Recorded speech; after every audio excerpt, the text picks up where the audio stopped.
Bismillah, Assalamualaikum warahmatullahi wabarakatuh. Apa kabarnya hari ini Ananda Solihah? Semoga sehat selalu ya dan tetap semangat masih belajarnya. Baiklah, kita lanjut materi tematik kita ya. Masih di tema 4. Sekarang lanjut di subtema 2, yaitu tentang wujud benda. Nah, adapun mapel yang akan kita pelajari hari ini yaitu muatan bahasa Indonesia dan PPKN. Baik, kita akan lanjut materi mapel bahasa Indonesia, yaitu di sini kita harus mengetahui dulu apa sih yang dimaksud dengan wujud. Wujud adalah isi dari suatu benda atau zat. Kalau kita menyentuh atau memegang suatu benda, maka akan kita rasakan bentuk dan wujudnya. Nah, di sini ada 3 wujud benda, yaitu padat, cair, dan gas. Lanjut, nah kita masuk di benda padat ya. Nah, adapun benda padat ini ciri-cirinya yaitu berbeda satu sama lain. Ada benda padat yang bersifat lunak dan keras. Contoh yang bersifat lunak adalah plastisin dan tanah liat. Jika ditekan bentuknya dapat berubah, dan yang sifatnya keras adalah yaitu contohnya seperti batu, kayu, dan lainnya, masih banyak ya. Ada juga benda padat yang bersifat lentur, contohnya yaitu seperti gelang karet. Baik, kita lanjut di benda cair. Nah, di sini sifat benda cair tidak selalu sama. Ada sifat benda cair itu yang bersifat kental dan encer ya.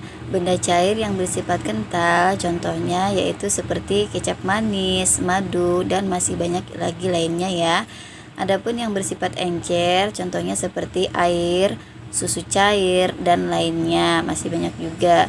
Meskipun berbeda sifat dasar, benda cair sama, yaitu bentuknya sama seperti wadahnya. Selanjutnya masuk di benda gas. Benda gas berbeda dengan benda padat dan cair ya.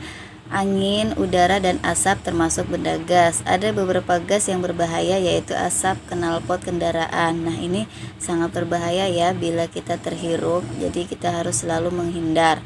Bentuk benda gas sesuai dengan bentuk wadahnya. Misalnya udara di dalam balon, ukuran gas juga mengikuti ukuran wadahnya. Nah, misalnya kita meniup suatu balon ya, kalau kita meniupnya sedang, berarti udara yang ada di dalamnya itu juga tidak terlalu banyak. Tapi kalau kita meniupnya sampai besar, berarti udara yang ada di dalam balon tersebut, angin atau gas itu banyak ya. Jadi dia mengikuti ukuran wadah yang kita tentukan.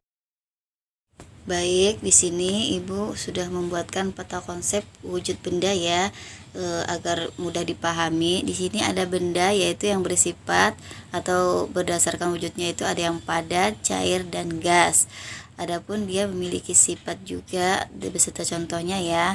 Di sini benda padat memiliki sifat dia bentuknya tetap, contohnya yaitu seperti meja, kursi, dan batu, dan masih banyak lainnya ya. Adapun benda yang memiliki sifat cair yaitu mengikuti bentuk wadahnya, contohnya air, kecap, dan sirup, dan masih banyak lainnya. Adapun juga benda yang bersifat gas yaitu dia memiliki sifat mengikuti bentuk wadahnya, contohnya seperti udara, awan, dan asap.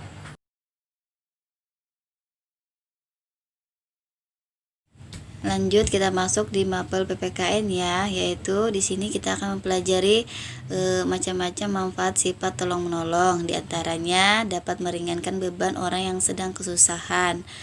Selanjutnya dapat meringankan pekerjaan orang lain. Selanjutnya mempererat hubungan antar sesama. Selanjutnya menumbuhkan rasa persaudaraan dan kemanusiaan. Jadi sifat tolong menolong ini banyak sekali ya manfaatnya yang bisa kita rasakan.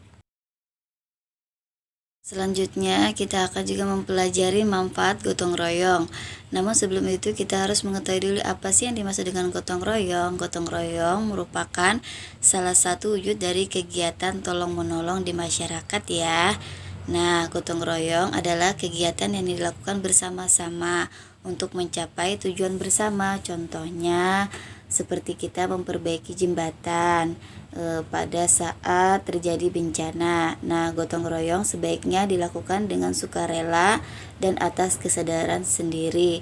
Jadi tanpa paksaannya kita harus ikhlas untuk melakukan gotong royong bersama warga. Lanjut, kita akan mempelajari juga arti penting hidup sederhana. Seperti apa sih hidup sederhana itu? Hidup sederhana yaitu kita hidup sesuai kebutuhan dan tidak berlebih-lebihan. Gaya hidup sederhana adalah cerminan dari sikap rendah hati, tidak sombong, dan sikap peduli terhadap sesama.